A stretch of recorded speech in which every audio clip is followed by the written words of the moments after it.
sábado para todos. Yo les guardo. Hay una importancia vital que el pueblo de Dios de este tiempo final, estará basado, ¿verdad?, en la palabra de Dios. Es uno de los fundamentos, ¿verdad?, que Dios ha establecido para reconocer los engaños de los últimos días, ¿verdad? Al pueblo de Dios le ha dejado su palabra, a la ley y al testimonio. Si no hablan conforme a eso, es porque no está. Y esta mañana quisiera desarrollar algunos puntos, ¿verdad? Son varios, que no voy a alcanzar el tiempo. Voy a hacer una pincelada que va a servir para que cada uno de nosotros podamos buscarlo. Primero, en el tiempo escatológico o cronológico, que tiene que ver, ¿verdad? La Señor dice que nosotros deberíamos, a ver, aquí es el evento de los últimos días, en la página 15 dice, deberíamos estudiar los grandes hitos que señalan los tiempos en que vivimos. Hay hitos o fundamentos que señalan los tiempos en que vivimos, y lo vamos a hacer en relación con el fin del tiempo de gracia y con el pueblo de Dios que estará en este tiempo final, ¿verdad? Entonces, el Señor nos ha dado evidencia, según la Biblia, que estamos viviendo los últimos días, ¿sí o no? ¿Qué dicen ustedes? ¿Verdad? Aunque nosotros hemos venido escuchando de que la venida de Jesús viene, ¿verdad? Yo cuando era niño escuchaba, pero hay eventos escatológicos, eventos que nos muestran cuán cerca está la venida de Jesús. Sin embargo, nosotros podemos ver esos hitos que son cronológicos y nos pueden mostrar qué tan cerca está la venida de Jesús o en qué tiempo estamos viviendo en relación con la venida de Jesús, con el cierre de la gracia y el pueblo que estará en este tiempo final. Por ejemplo, uno de los eventos cronológicos que la Biblia nos muestra, ¿verdad?, los tiempos que han transcurrido, ¿verdad?, a través de la historia. Yo no sé si ustedes tienen ahí, para que lleven un momentito a través del celular, pueden llevar la calculadora y veamos rapidito más o menos el tiempo que estamos viviendo, ¿verdad? Por ejemplo, Adán, vamos a poner aquí rapidito, Adán tuvo a su primer hijo a los 130 años, ¿verdad? Tuvo a Set. Y Set tuvo su hijo a los 105 años. Adán vivió 930 años. Set a los 105 tuvo su primer hijo que se llamó Enos, ¿verdad? Set vivió 912 años. Estamos hablando más o menos el relato de la historia cronológica de Génesis 5, que es la primera genealogía, ¿verdad? Enos a los 90 años tiene su primer hijo que se le llamó Cainán, ¿verdad? Cainán. Ok, Cainán, Enos vivió 905 años. Cainán tiene 70 años y engendra a Mahalaleel, ¿verdad? Y Cainán vivió 910 años. Mahalaleel a los 65 años tuvo a su hijo Yared. Mahalaleel vivió 895 años. Yared tiene 162 años y tiene a su hijo Enoc. Enoc el profeta, ¿verdad? Así que Yared vivió 962 años. Era el segundo hombre que vivió más sobre la tierra, ¿verdad? Génesis 5. Enoc a los 65 años tiene a Matusalén. Matusalén. Enoc no murió, Dios lo llevó al cielo. Así que cuando él tiene a su hijo 65 años, viene y vive 300 años con Dios, y Dios se lo lleva, ¿verdad? Lo lleva al cielo, así que su vida en esta tierra fueron 365 años.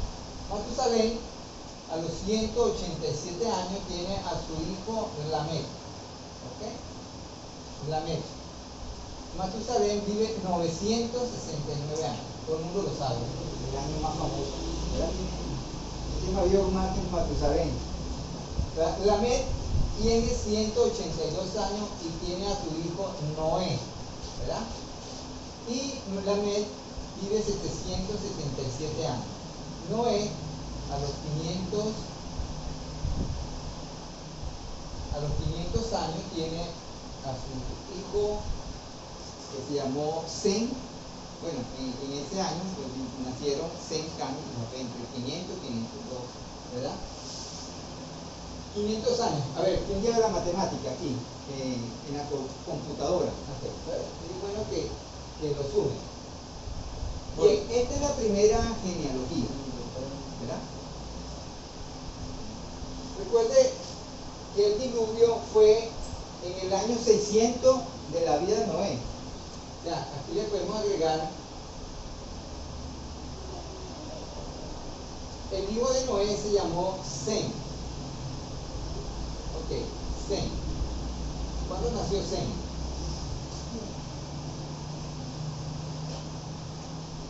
¿Cuándo nació Sem?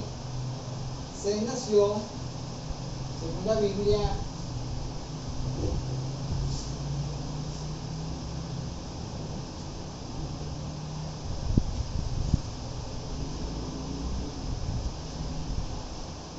hasta 500, ¿le digo cuánto? ¿pero? Hasta 500. Ok, sí. Sí, hasta 500. Y después viene 1556, mira mismo. 1500. 56. Ok, 1556. Yo 1490. ¿Cuánto? 1490. Venga, a ver. Tiene que verificar. Tiene que dar 1556. Ya va que Giovanni te va a sumar, pues, hermano. 5 más. ¿Ya? Hasta 500 me da eso. 1556. 70, ¿da? 1556. 1590, 60, 65, Ajá. 176, El diluvio, Ajá. 65, el diluvio fue cuando Noé 177, tenía 182, 600 años. A ver, usted mire lo que dice Génesis, capítulo 7. 1486 de eso. Ok, mire, 1556. Sí. Sí. Génesis, Aquí 65. mire lo que dice Génesis en el capítulo 7. Ah, es que ¿verdad? son 265. Génesis 7:11. No, pero yo los tengo aquí. Dice, ¿no? 130, 105. este es el año de la vida de Noé, el 17 del mes segundo de ese día fueron rotas todas las cataratas. ¿Esa es? ¿Cuándo? En el año 600 de la vida de Noé, ¿verdad? En el año 600 de la vida de Noé, vamos a poner aquí el diluvio, 600, ¿verdad?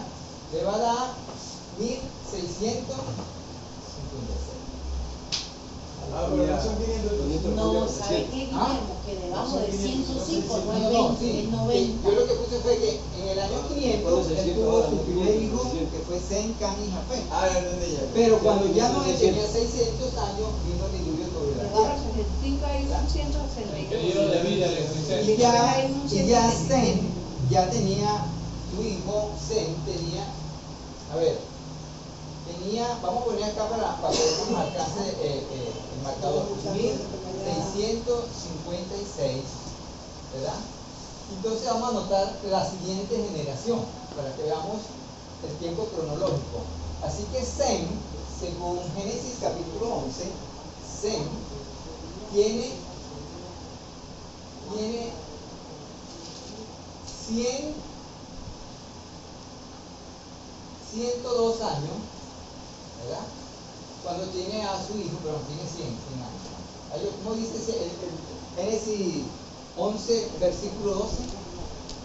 ¿Cómo dice? Dice que él tiene 100 años cuando tiene a su hijo Arphaxad. Arphaxad. ¿Sí copiaron? Arphaxad. Pero como ya tenemos los 100 años acá incluidos, recuerden que cuando Arphaxad nace, tenía 35 años cuando nació su hijo Sará. o sea, que Arphaxad, perdón, Sem tiene a su hijo 2 años después del diluvio, ¿no es? No, dice. Entonces los descendientes de Sem, 2 años después del diluvio, cuando Sem tenía 100 años, nació su hijo Arphaxad. Ok, fíjense ya en la cronología, Sí, mire, esto es entendí. exacto. Noé tiene 500 años cuando nace ¿quién? Cuando nace Sem, Sí. ¿verdad? Por eso le sumamos los años de Sem, se los sumamos a Noé y da los 600 años y le va a dar un total de 1656 años.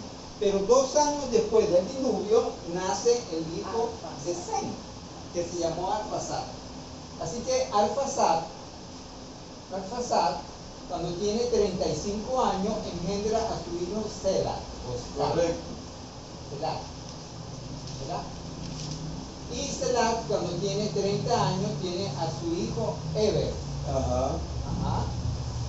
Y cuando Eber tiene 34 años, tiene a su hijo 24. Eber. Cuando Eber tenía 24. No. Esa versión está mal. Ah. A ver, busquen otra versión para que vean. Luego sube yo. Esa versión está mal.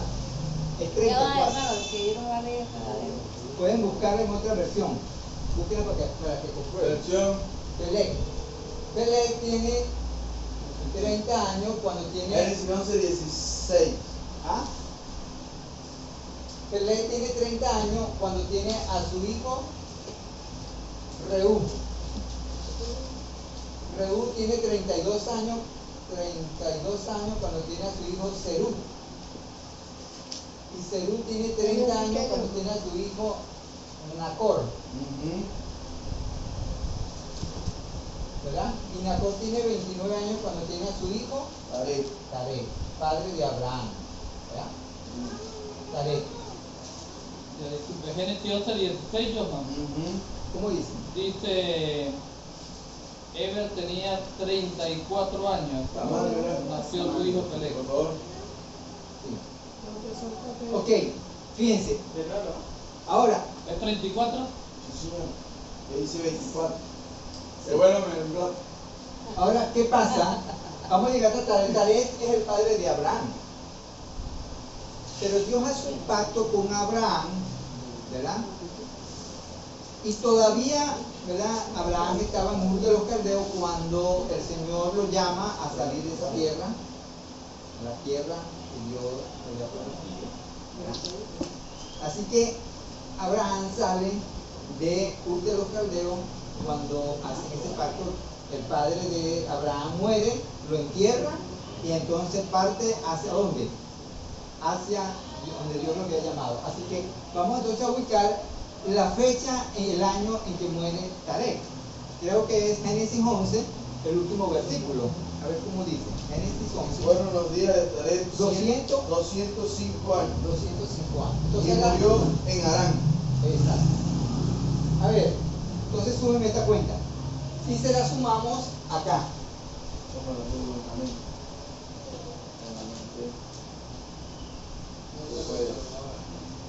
claro, hay otra forma de sacarla, es más larga, porque entonces después de acá uno pasa a sacar los años, ¿verdad? De Jacob, de cuánto tiempo tuvieron allá en esclavitud en Egipto, ¿verdad? Y después todos los reyes, el rey David, el rey Saúl, ¿verdad? Y todos los reyes de Israel. Es otro método cronológico, también da la misma fecha. A ver, ¿ya? Ya. 426. 400. 27 años. ¿Ah? 427. 400. 27.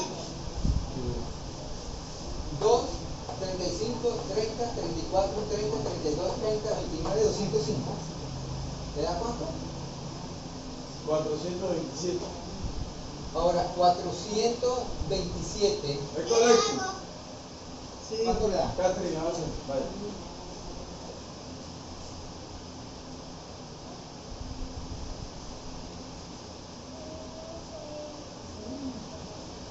¿6 y 7?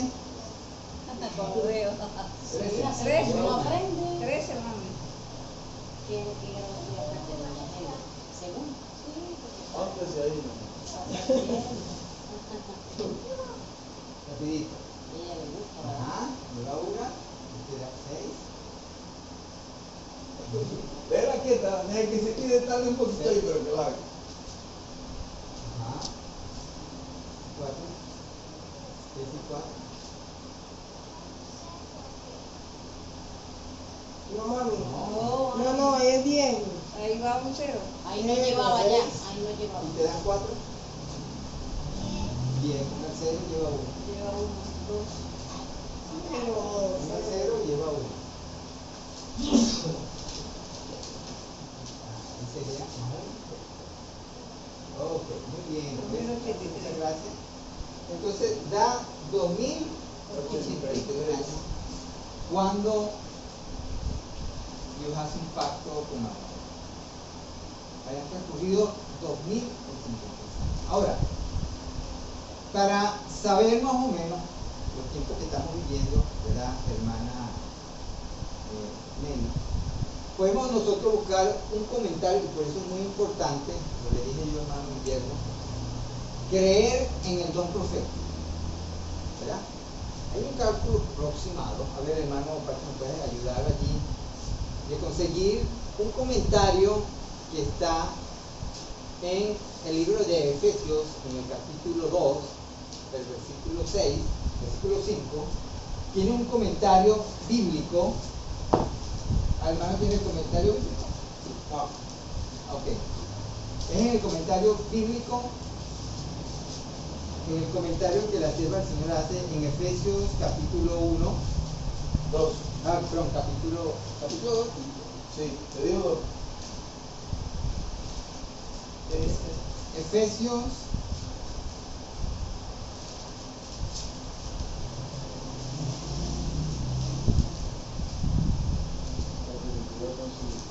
no, es Efesios capítulo 1, A 1.6.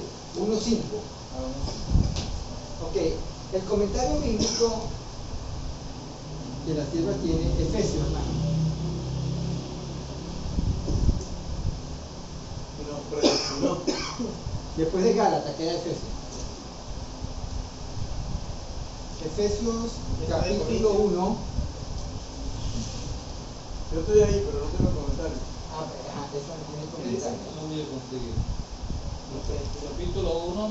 Ok, versículo 5, hay un comentario. No para ser hijos adoptivos por Jesucristo, Hay una parte donde dice. conforme al Hay un afecto título de que su dice voluntad. pacto. ¿Dónde dice? Pacto eterno. Ok, entonces Estamos dale. hablando. El que tengo marcado Yo aquí. creo que es ese.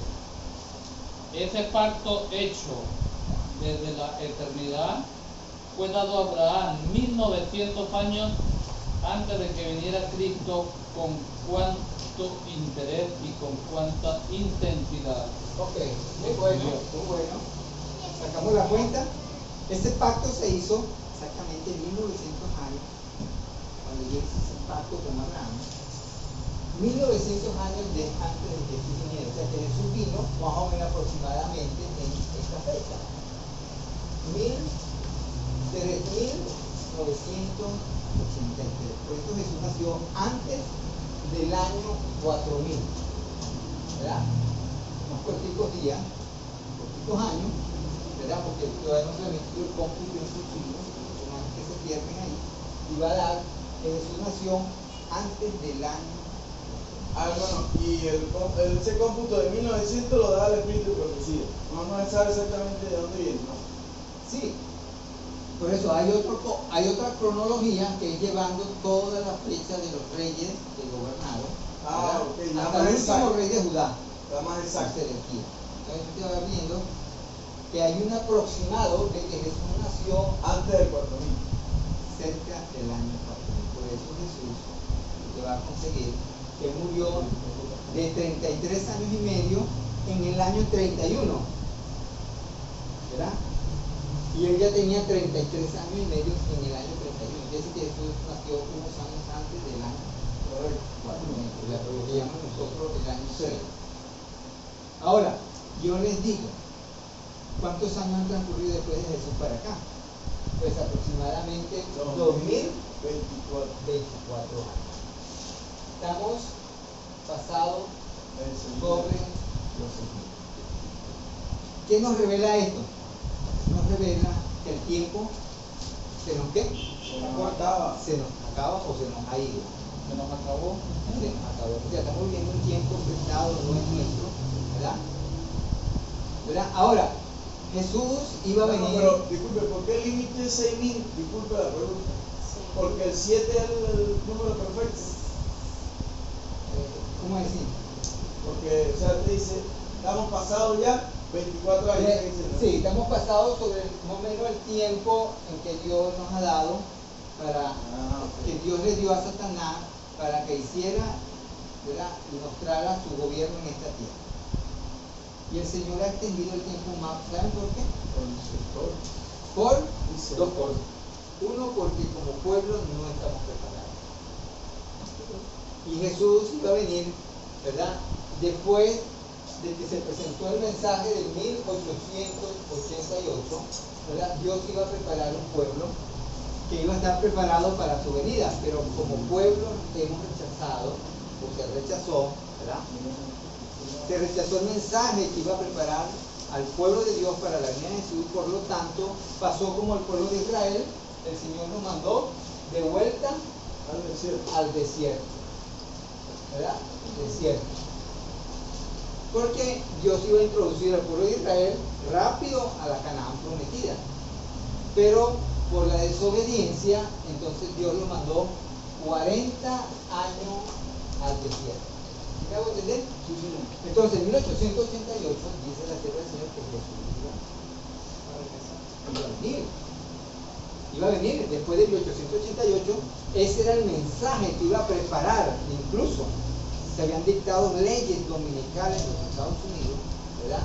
Se habían presentado ante el Congreso las leyes que se iban a establecer, que era la ley dominical, y los que presentaron el mensaje en 1888 tuvieron que ir al Congreso y abogar por la libertad religiosa. Y como el pueblo de Dios en ese gran congreso de Minneapolis, Minnesota, rechazaron el mensaje que iba a preparar al pueblo adventista para la venida de Jesús, entonces, ¿qué ha pasado? El Señor dijo, mire lo que dice acá, se lo compruebo, la sierva del Señor dice, creo que en la página 30 ahí, mire lo que dice ella acá. Bueno, ella dice así, dice, tal vez tengamos que permanecer aquí en este mundo muchos años más. ¿Bien? El cálculo que Dios tenía, porque la Biblia dice son 6 días de trabajo, uno descanso, son 6.000 años de pecado, y está el séptimo periodo de descanso en el cielo, ¿verdad? Pero el Señor ha extendido un poquito más el tiempo. ¿Por qué? Bueno, hizo como hizo en el valle de Jalón, y como dijo Josué, sol, detente en Gabaón y tu luna en el valle de Jalón. Para él no hay problema, porque para Dios no corre que el tiempo, él no conoce ni premura ni demora. Así que dice acá, pero por nosotros, y mira lo que dice acá, tal vez tengamos que permanecer aquí en este mundo muchos años más. Dice, debido a la insubordinación, como le sucedió a los hijos de Israel. Por la desobediencia, entonces nosotros nos ha tocado vivir más tiempo sobre esta tierra. ¿Y por otra parte, bueno, es una misericordia porque nosotros hemos conocido este mensaje. Porque si ya Cristo fuera venido, pues nosotros no fuéramos conocidos este mensaje. Ahora, lo que traigo a colación es que al tiempo, hermano, se nos acaba. Y ahora sí estamos en el umbral, ¿verdad? En la misma frontera de la Canaán celestial. Porque los tiempos han transcurrido y hemos visto, o estamos viendo, los eventos que están ya delineando, ¿verdad? Lo que nos va a separar, o lo que nos separa de aquí a la eternidad. Estamos viendo la Agenda 2030. Y cómo el sionismo y cómo todas estas cosas se están metiendo para, primero, para que nadie se salve. ¿Verdad? Satanás está haciendo sus estrategias, ¿verdad? Y está ya poniendo leyes. Tenemos las leyes climáticas, que esas leyes van a estar en contra de la ley de Dios, ¿verdad? Y estamos viendo ya el desarrollo de el espiritismo, que el hermano nos estaba hablando hace ratito, ¿verdad? El espiritismo, cómo se está desarrollando y cómo solamente a través de un escrito está nosotros podemos, ¿verdad?, desenmascarar los errores del enemigo, pero necesitamos que necesitamos estudiar bien los principios que Dios tiene en su palabra. Estamos viendo el desarrollo de la apostasía, ¿verdad? La apostasía que se ha metido, ¿verdad?, en la misma iglesia adventista, porque esto es parte del desarrollo, ¿verdad?, como señal de que la venida de Jesús está cerca. El apóstol Pablo dijo, respecto a la venida de Jesús, dice, según Tesalonicenses, ¿verdad?, no vendrá sin que antes venga la apostasía y se manifieste que el libro de transgresión, que es la ley dominicana. Primero, la apostasía. Ya vemos el ecumenismo como una iglesia. Ya arrojó y hace rato tenemos representantes en el Vaticano. Entonces todo esto muestra, hermanos, que son eventos y son señales, ¿verdad?, que usted se lo puede anexar a la cronología, porque la cronología nos dice que estamos viviendo en los... Hermano, abiertamente se puede decir que la iglesia adventista tiene representantes del Vaticano, o sea, cuando hay reuniones ellos van a estar allá. Sí, claro. Oficialmente. Oficialmente, claro. Entonces, esto es parte de la apostasía. Ahora, la relación que yo quiero que hagamos es con la última generación, o con la iglesia que estará, o que está en este tiempo. Primero, hagamos un recuento. ¿Qué es lo que nos constituye como una verdadera iglesia? Eso es importante, porque esta verdadera iglesia va a ser sellada. Y quiero gastar estos últimos minutos en esta parte. ¿Qué es lo que nos constituye, hermanos? Porque usted dice, bueno, si ya tenemos, si nosotros nos consideramos adventistas y tenemos representantes en el Vaticano y estamos envueltos en la apostasía, sí, pero recuerden que la sierva del Señor dice, la iglesia militante no es la iglesia. Los que sean fieles en la iglesia militante formarán una iglesia triunfante, que hoy día se está formando invisiblemente, imperceptiblemente.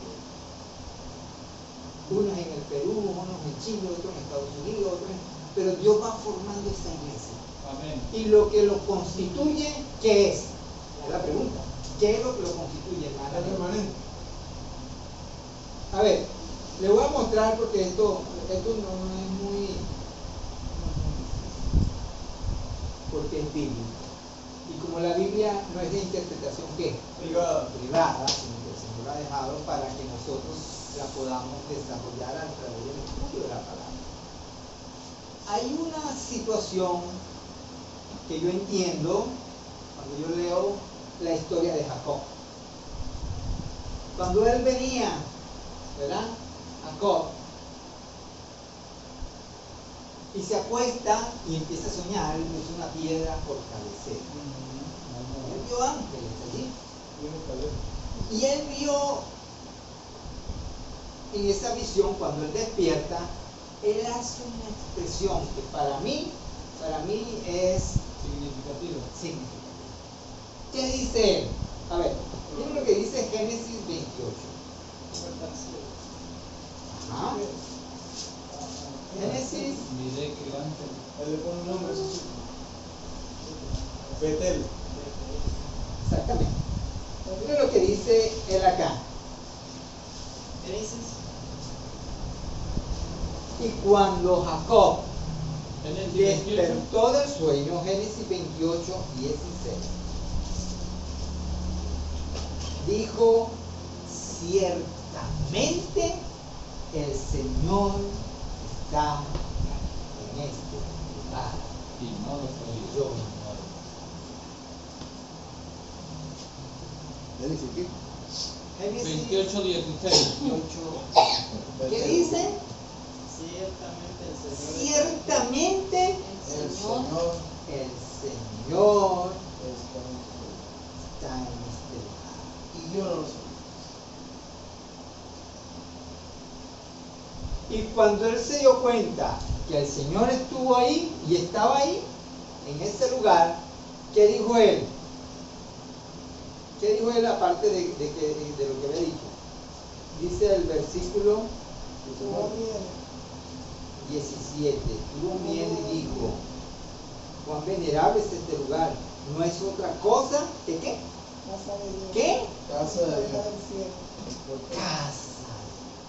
Hermano, si Dios está en este lugar, Amén. esto es casa de Dios, Amén. es la iglesia de Dios. ya, Por eso el Señor dijo: donde están reunidos dos. dos o tres Ahí estoy. allí en mi nombre, que Él está allí, esa es casa. Interesante Amén. esa connotación.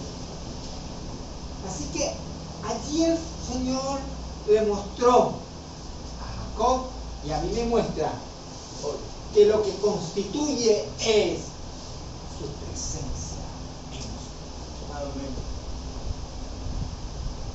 Cuando él se dio cuenta de que allí estaba Dios en medio de él, había constituido que la casa de Dios, porque él estaba morando allí. No es lo que dice, es lo mismo lo que dice San Mateo, ¿verdad? San Mateo en el capítulo ¿qué? Capítulo, a ver, ese es San Mateo 18, ¿verdad? San Mateo 18, versículo 20. El Señor dice, ¿verdad? El mismo Señor Jesús ratifica, ¿verdad?, lo que dice Jacob.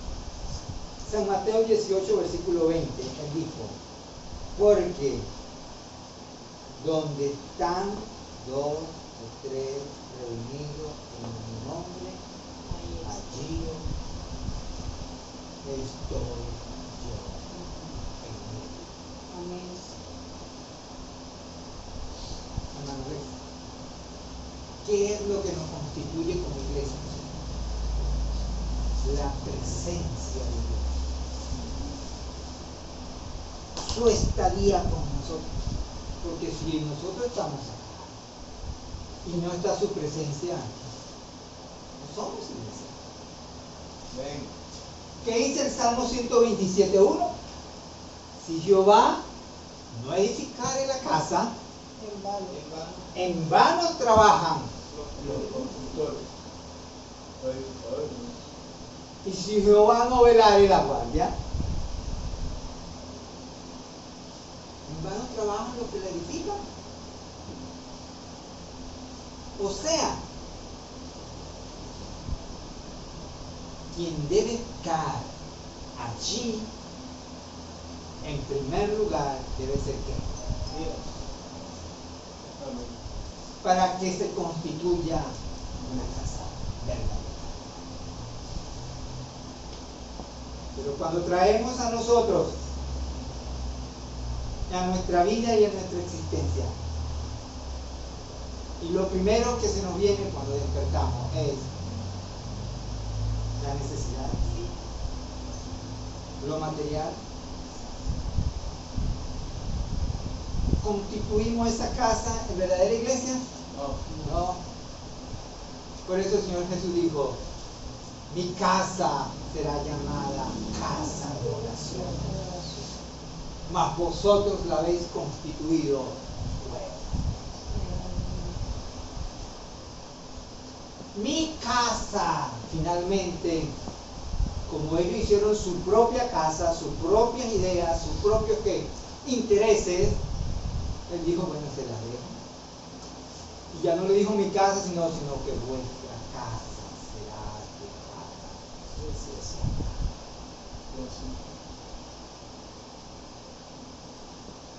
Porque la casa de él es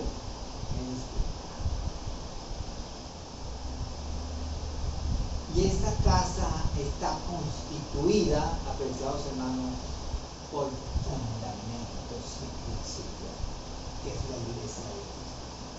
¿Cómo dice Efesios capítulo qué? Capítulo 2, versículo 20. Mire lo que dice Efesios capítulo 2. Efesios 2. Efesios 2, versículo 20, dice la palabra de Dios. Edificaos sobre el cimiento de los apóstoles y profetas, siendo Jesucristo mismo la piedra angular. ¿Qué somos? Edificaos sobre ¿qué? Sobre los cimientos de los apóstoles. Por eso usted va a ver y usted va a conseguir cuando Dios hace una diferencia de los verdaderos adoradores y de los falsos adoradores. Y él puso un diámetro muy distinguible entre nosotros. Y él dijo en San Mateo capítulo 7, entrad por la puerta angosta, porque ancho y espacioso es el camino, versículo 13 de San Mateo 7, y muchos son los que andan. Mas entrad por la puerta angosto, porque angosto es el camino que lleva a la vida eterna, y pocos son los que andan por él. ¿Cuántos andan por él? Pocos. Entonces, los verdaderos adoradores son los que entran por la puerta angosta, y los falsos adoradores andan por la puerta ancha, y es espacioso. ¿Está viendo? Esa es la diferencia que el Señor ha marcado, y así sucesivamente. Ahora, el Señor se ha propuesto conseguir esos verdaderos adoradores. A la mujer samaritana, Jesús le dijo, si supiese cuál es el don de Dios, y quién es el que te pide, dame de beber, tú le pedirías y él te daría agua de vida. Exacto. Y ella dijo, Señor, dame esa agua para ya no beber. Entonces dijo, llama a tu esposo. Y no tengo esposo. Ah, bueno, bien has dicho, porque 5 has tenido y ahora tienes. Y entonces ella le dijo, Señor, me parece que eres tú. Nuestros padres dicen que es en este lugar que debemos adorar. Ustedes dicen que es allá. Y Jesús le dijo, mujer, créeme, ha llegado la hora, y la hora es en que los verdaderos adoradores adorarán al Padre en espíritu y en verdad. Y a tales adoradores, Padre busca. Y en este tiempo final, ya cuando el tiempo se nos ha acabado, hermanos, Dios se ha propuesto, en tener un pueblo listo, preparado para derramar su Espíritu Santo y terminar la obra que se nos ha dado, porque el tiempo se nos ha dado. El tiempo que tenemos de una cita que nos separa de aquella eternidad muy corto y necesitamos que. En relación con esto vamos a conseguir nosotros que entonces el Señor hace un énfasis en Apocalipsis capítulo 12, ¿verdad? Donde hace y marca, ¿verdad? Algo muy marcado es la verdadera iglesia de Cristo. Y por eso dice Apocalipsis 12:1, dice, y vi una gran señal en el cielo, una mujer vestida de sol, con la luna debajo de sus pies y con una corona representando a qué? A la verdadera iglesia de Cristo, que está vestida con el manto de la justicia de Él, como dice Malaquías capítulo 4 versículo 2, ¿verdad? Sobre aquellos que temen mi nombre nacerá ¿qué? El sol de justicia, y en su sala traerá salvación. Entonces la iglesia es esa que está vestida ¿qué? Del manto de la justicia de Cristo, y tiene como fundamento debajo de sus pies: lámpara es a mis pies tu palabra y lumbrera. Salmo 109, 105. ¿Están viendo? Pero tiene una corona. ¿Y qué corona es esa? Dice el apóstol Pablo, que es la corona de justicia, que tiene una relación con el manto de la justicia. ¿Sí? ¿Sí? ¿Está bien? ¿Qué dice? Vamos a leerlo. Eso se encuentra creo que en Timoteo, ¿verdad? Que nos habla de la corona de vida. Primera o segunda. Creo que es, ya le voy a decir, creo que es primera de Timoteo.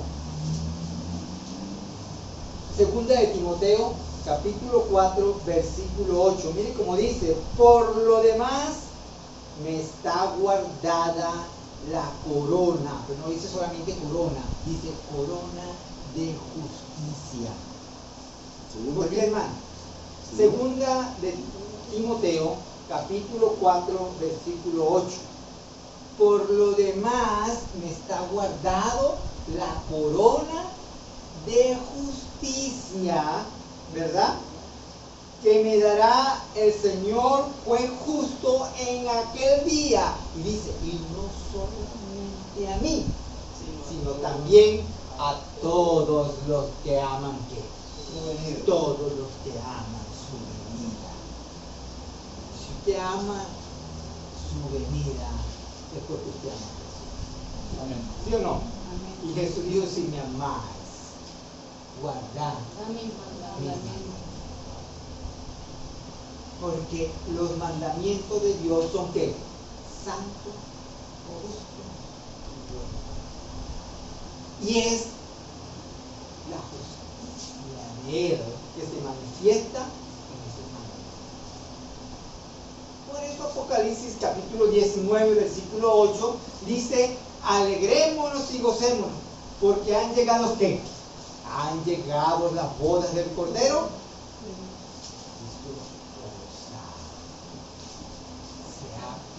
La esposa de la iglesia, ¿sí? La iglesia se ha preparado para recibir ¿qué? Miren lo que dice, porque han llegado la boda del Cordero y su novia se ha preparado. ¿Apocalipsis qué? Apocalipsis 19, 7 y 8. ¿Nos hemos preparado? Mira el tiempo que estamos viviendo. Gocémonos, alegrémonos y démosle gloria, 6024. que ha llegado la boda del Cordero y de tu novia que ha preparado. Se ha preparado y a ella se le ha concedido, versículo 8, versículo 8, que se vista de qué? Lino fino. Que es el lino fino. 19, 7 y 8. Miren la relación que tiene, a ver, entonces tenemos muchas cosas aquí. ¿Qué representa el lino fino? La sola junta de los santos. ¿Y qué relación tiene? No me acuerdo.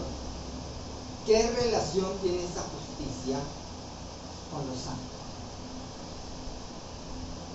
Con el pueblo, con la iglesia, porque eso es lo que constituye, ¿verdad? La representación del carácter de Dios en su iglesia. Y eso es lo que va a dar el matiz de que han estado ¿qué? En relación cerca, Cristo y su iglesia, Cristo y su pueblo, porque ha recibido el manto de su justicia. Ahí dice, porque se le ha concedido que se vista de lino fino, porque el lino fino, limpio, resplandeciente, son las ¿qué? ¿Cuáles son esas obras? ¿Cuáles son esas obras? ¿Ah? ¿Cuáles son esas obras? Por eso Jesús dijo en San Mateo, en el capítulo 5, versículo creo que 8, 18, no, en el 8, Jesús dijo, ¿qué fue lo que dijo el Señor Jesús? No, en el 14 creo. Hacia lumbre delante de los hombres, para que vean que vuestras obras buenas o buenas obras y glorifiquen ¿Mateo qué? a nuestro Padre que está en los cielos. Mateo 5:14. Mateo 5:14. ¿Verdad? Entonces, la luz resplandeciente de esa vestidura es una vivencia de lo que dice el Señor. Esta es la preparación. Esa es la preparación y que necesitamos hoy por hoy porque no la tenemos. Vivirla. Y estamos viviendo los días finales de la historia del Señor. Y el Señor nos llama a que comencemos a experimentar, porque como digo hermano, Biblia sabemos, tenemos muchas Biblias y muchas versiones. Pero necesitamos ahora llevarla a la práctica. Pedirle al Señor que entremos en esta experiencia de que su justicia se pueda manifestar en una experiencia de vivencia.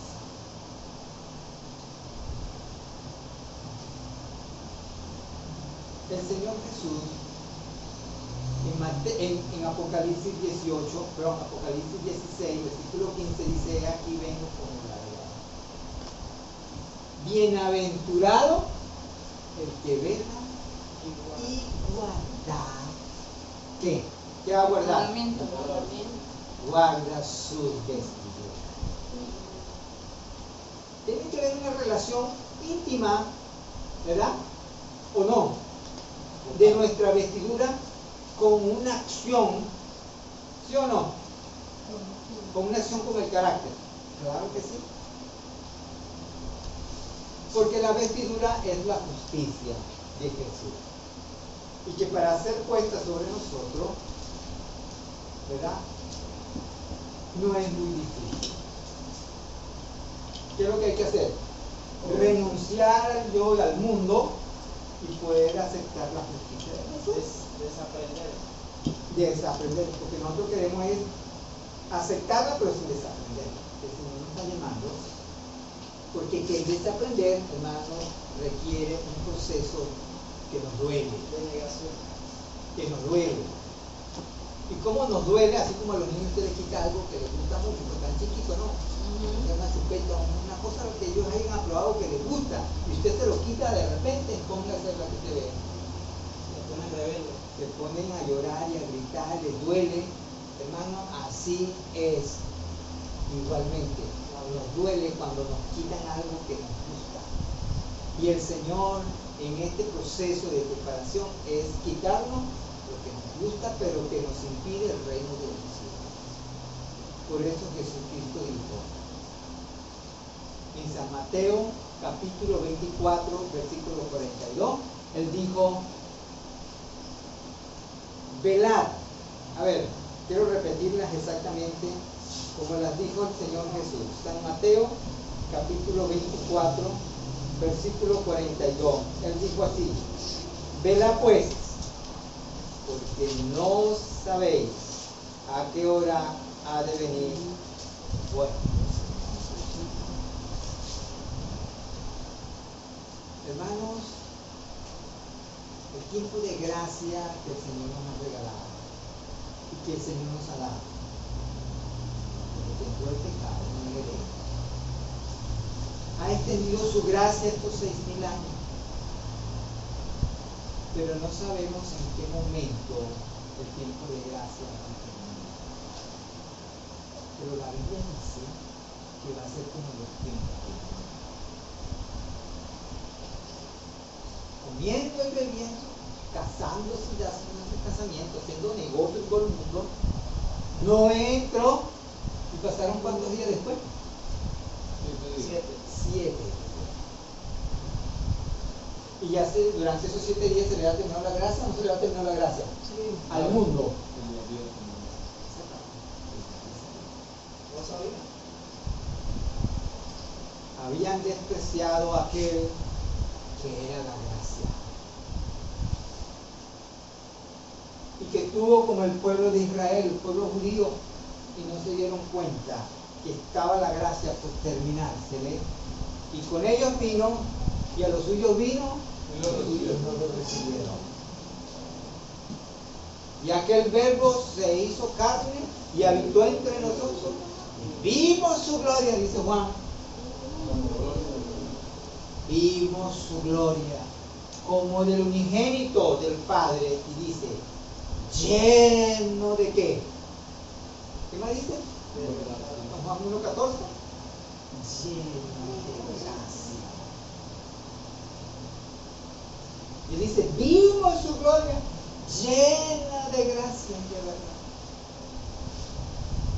Y lamentablemente tuvo que decirle, tu casa será desvanecida.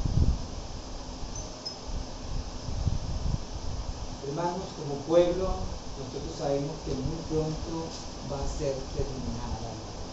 Y quiero regalarles dos citas rapiditas de los Espíritu Profecía, donde dice la sierva del Señor, ¿verdad? En la página 230, este es el evento de los últimos días, página 235, dice ella, los justos y los impíos continuarán viviendo en la tierra en su estado mortal. Los hombres seguirán plantando y edificando, comiendo y bebiendo, inconsciente de que todos ellos de que la decisión final e irrevocable ha sido pronunciada en el santuario celestial. Todo el mundo en sus quehaceres y no se sabe si se ha terminado la gracia. Sigue diciendo acá. Mira lo que dice. Cuando Jesús cese de interceder por el hombre, los casos de todos estarán decididos para siempre, terminará el tiempo de gracia, la intercesión de Cristo cesan en el cielo. Este tiempo llega finalmente sobre todos en forma repentina, y aquellos que han descuidado la purificación de sus almas mediante la obediencia a la verdad son encontrados. Si no hemos hecho la preparación que consiste en la purificación de nuestra vida. Por eso hay que entender entonces el mensaje del santuario. El mensaje del santuario hay que estudiarlo porque tiene una relación vital en esta preparación que concierne a la limpieza de la iglesia en el cielo y en la tierra. El tiempo de gracia. ¿Y qué es el tiempo de gracia, hermano Guillermo? ¿Qué es la gracia? Es el poder del amor que va más allá de lo que el hombre limitado por el pecado no puede ver ni puede comprender. Y el Señor se ha propuesto, hermano, salvar un pueblo y no desistirá hasta sellar el último de los que serán sellados para salvación. Y cuando esto termine, sean sellados los últimos, hermano, nosotros como pueblo, en esta doctrina, sabemos que se vivirá un tiempo sin intercesor en el santuario celestial y pasaremos por un tiempo de angustia cual nunca antes. Cuando esto suceda, ¿dónde estarás tú? ¿Dónde estaré yo? Hermanos, habremos recibido suficiente gracia, suficiente dote de ese misterio o de ese ministerio de salvación de Cristo para sostenernos en pie ante este tiempo de gran tribulación que se viene. Finalizo, como dice el conflicto de los siglos, en la página 600. En la página 671 al pie comenzando dice: cuando termine el mensaje del tercer ángel, la misericordia, la gracia de Dios no intercederá más por los habitantes culpables de la tierra. El pueblo de Dios habrá cumplido su obra, habrá recibido la lluvia tardía, el descenso del Espíritu Santo con poder, ¿verdad? Un ángel regresa a la tierra y anuncia que su obra está terminada. El mundo ha sido sometido a la prueba final. Todos los que han resultado fieles a los preceptos divinos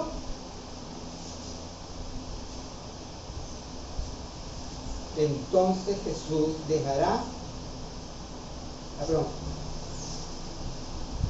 el mundo ha sido sometido a la prueba final y todos los que han resultado fieles a los preceptos divinos han recibido el sello del Dios vivo.